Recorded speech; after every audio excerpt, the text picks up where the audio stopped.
There's a $2 kitchen mix sitting in your house right now, and it can turn loose sand into a glass-like solid in minutes.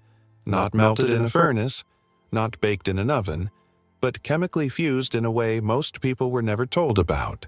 And once you see how it works, it changes how you look at something as ordinary as sand forever. Because this isn't just a science trick.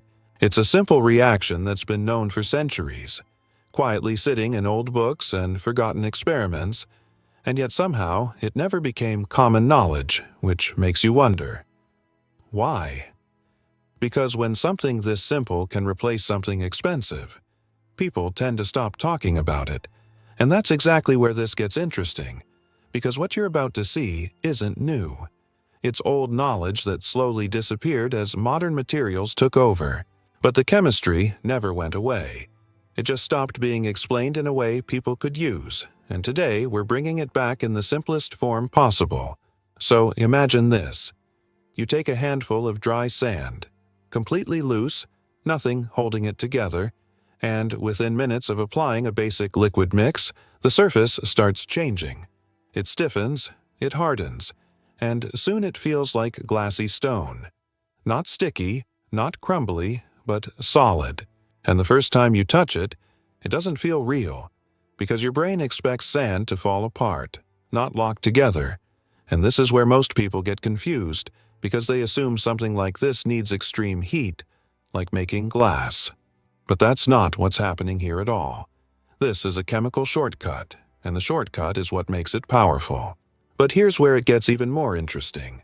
Because this idea isn't modern. Scientists were writing about similar reactions as far back as the 1600s, when natural philosophers started experimenting with everyday materials, mixing ash, minerals, and liquids to see how they behaved.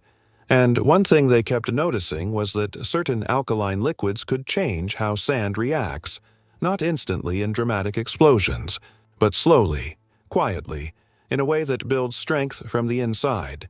And over time this led to something called water glass, a thick liquid made from silica and alkali, which has been used for everything from sealing stone to preserving materials.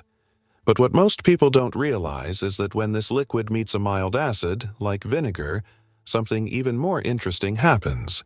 It begins to solidify again, but not as loose sand, as a connected structure, like a web forming between every grain. And this is the part nobody talks about, because it means you don't need industrial processes to create something strong. You just need the right combination and the right order. And once you understand that, the whole process starts to feel surprisingly simple. First, you need a silicate solution, which you can buy cheaply as sodium silicate, or make in basic ways using ash and heat. Then you mix it with sand until every grain is lightly coated, and at this stage it still looks like damp sand. Nothing special, but here's the key moment.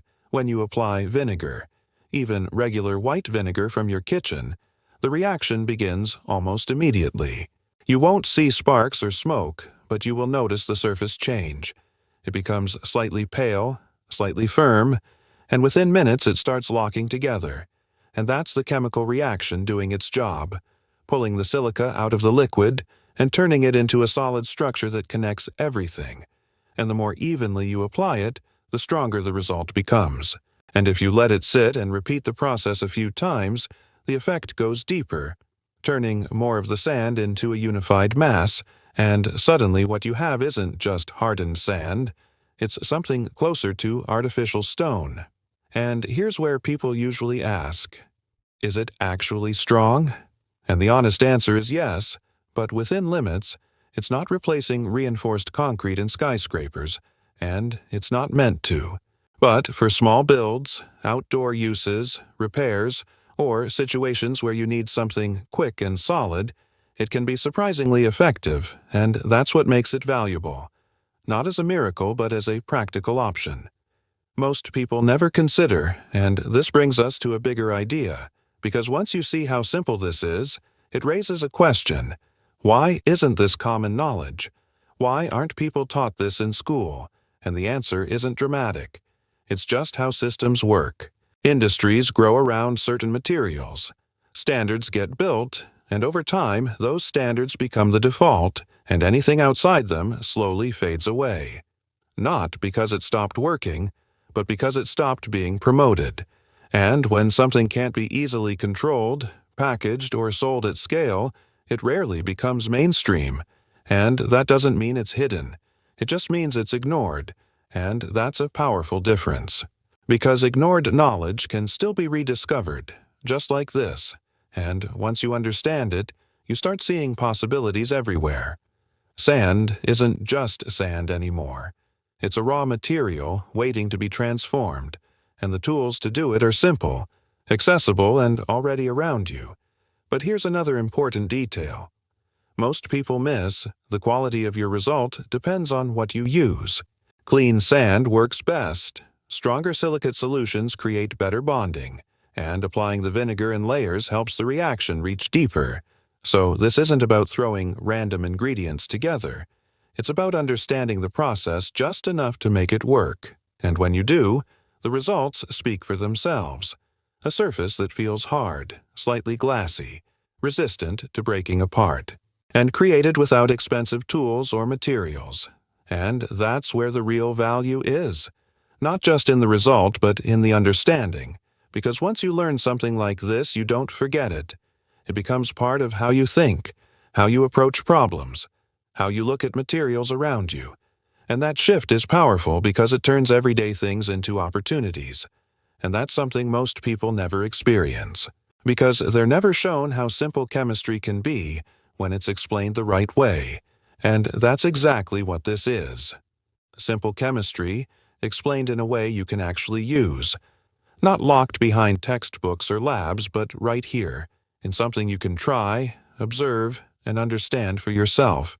And the more you think about it, the more it makes sense, because the world is full of reactions like this, small changes that create big results.